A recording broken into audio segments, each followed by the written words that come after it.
that the private economy will do a much better job at getting prisoners rehabilitated that way, because they'll be profit driven.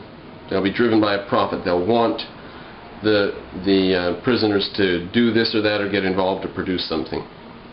So that's a very interesting bit there. Okay, let's move on to number 9. The enumeration in the Constitution of certain rights shall not be construed to deny or disparage others retained by the people.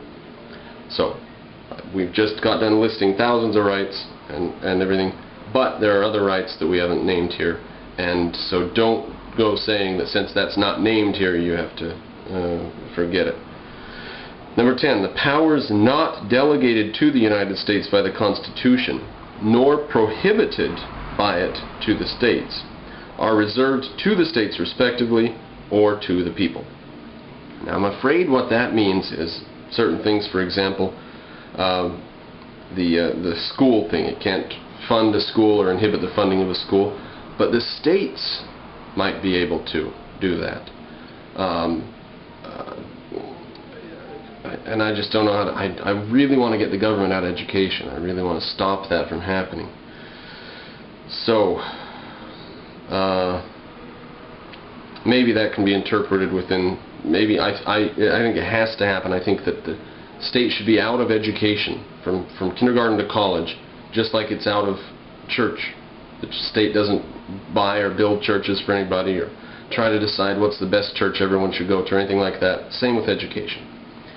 Anyways, number 11, the judicial power of the United States shall not be construed to extend to any suit in law or equity commenced or prosecuted against one of the United States by citizens of another state or by citizens or subjects of any foreign state. So the judicial power doesn't allow people in Mississippi to sue the state of Connecticut, or vice versa, or anybody overseas to sue anybody in this country. Judicial power stops short of those lawsuits. In other words, if you live in Utah, you cannot sue the government of Nevada.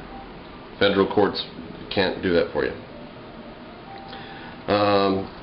That I think might need to be rethunk, but the thing about lawsuits against the government is, I think it's better to restrict the government's size and its what it can do, than to try to decide how to take care of stuff when the government screws up.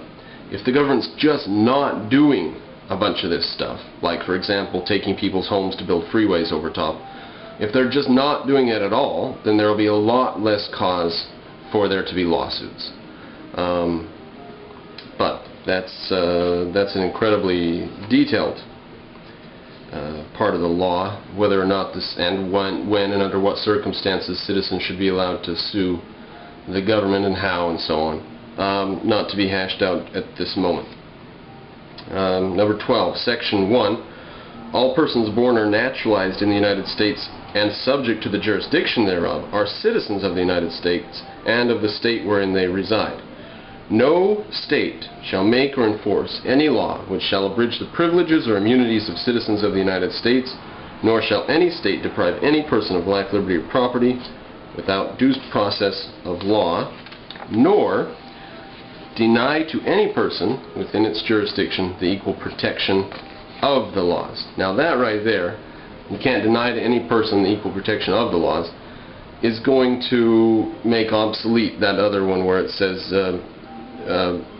let's see, the United States or any state on account of race, sex, color, religion, ethnicity, etc. That sort of takes care of that, but we're also going to say the other in just a moment. Section 2 of that law. Representatives shall be apportioned among the several states according to their respective numbers, counting the whole number of persons in each state, and providing one seat of representation for every 100,000 souls, unless Congress shall by majority vote establish a different number. So that's not extremely difficult for Congress to change that. Simply a majority vote. And what we've done now is stricken the 100,000, 1 to 100,000, and we've said there's simply 435 congressmen. And as the population goes up, every once in a while we reapportion and stuff, and we say now it takes 40,000 to vote in, or 900,000 to vote a guy in, or whatever. So, I guess 100,000 souls could be changed to 500,000 or something. But when this Constitution, if it ever were to be put into effect, these kind of things, these sort of details would have to be hashed out at the time. If this Constitution were put into effect in a 10 by 10 square mile area off the coast of, or on the coast of Africa and Angola or something like that, the government rents or sells this patch of land for 99 years or something like that, leases it. A 10 by 10 mile area is going to be very different, and starting out with virtually no inhabitants, that'll be very different from starting out in a country with 3 million people like the Constitution was when it was written. So there are some details that will have to be hashed out at the time according to the according to the facts on the ground, I should say. Okay, number 13, loosely fitting, this should go under powers of Congress. All budgets shall originate in the House of Representatives and shall pass the Constitution if it ever were to be put into effect. These kind of things, these sort of details would have to be hashed out at the time. If this Constitution were put into effect in a 10 by 10 square mile area off the coast of, or on the coast of Africa and Angola or something like that, the government rents or sells this patch of land for 99 years or something like that, leases it. A 10 by 10 mile area is going to be very different, and starting out with virtually no inhabitants, that'll be very different from starting out in a country with 3 million people like the Constitution was when it was written. So there are some details that will have to be hashed out at the time according to the according to the facts on the ground, I should say. Okay, number 13, loosely fitting, this should go under powers of Congress.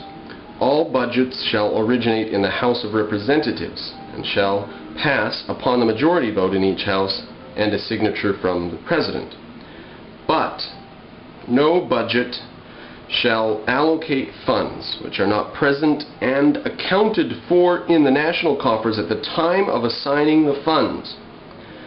No budget shall be passed which projects the spending for that period to be in a greater quantity than the anticipated receipts, except in time of war, which we went over a bit earlier. Okay, so the balance, this is the Balanced Budget Act. This is, you cannot spend more than you bring in. Alright, number 14.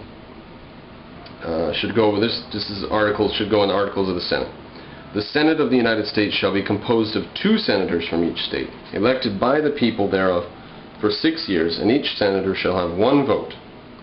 When vacancies happen in the representation of any state in the Senate, the executive authority of such a state shall shall say we're going to have an election. Okay, number 15. The right of citizens of the United States to vote shall not be denied or abridged by the United States or by any state on account of race, sex, color, religion, ethnicity, holding of property, taxes or money paid, or any other category beyond citizenship. Any citizen of the age of 16 or older is recognized as a legal adult, including the right to vote. Congress shall have power to enforce this article by appropriate legislation. Yes, I just lowered the age of adulthood to 16. I think that it's ridiculous that it's gone up to 18, and that it's 21 for things like drinking. I think that's bizarre. I think part of the reason that that's come about is because of the teachers' unions always wanting to increase, stretch, make longer the amount of time kids spend in school. I think that's what helped bring about pushing it so that everybody goes to full high school. I think high school should be done away with, and at the age of 14 or 15, kids need to start thinking seriously about what college to go to if they're going to, and move out of the house when they're 16 and get a job, get their own place. Okay, 17. No person shall be elected to the office of the President more than twice. I'm going to stay with that old. I toyed with the idea of going to thrice, allowing them to be elected 3 times, but I think twice is good. I struck that. So twice. And if a vice president becomes president and is president for more than 2 years, then he can only be elected once. No big deal, but it prevents, FDR was elected 3 times in a row, and it was to the point where people just didn't want, if he would have been allowed to run for a 4th time and would have lived to see that.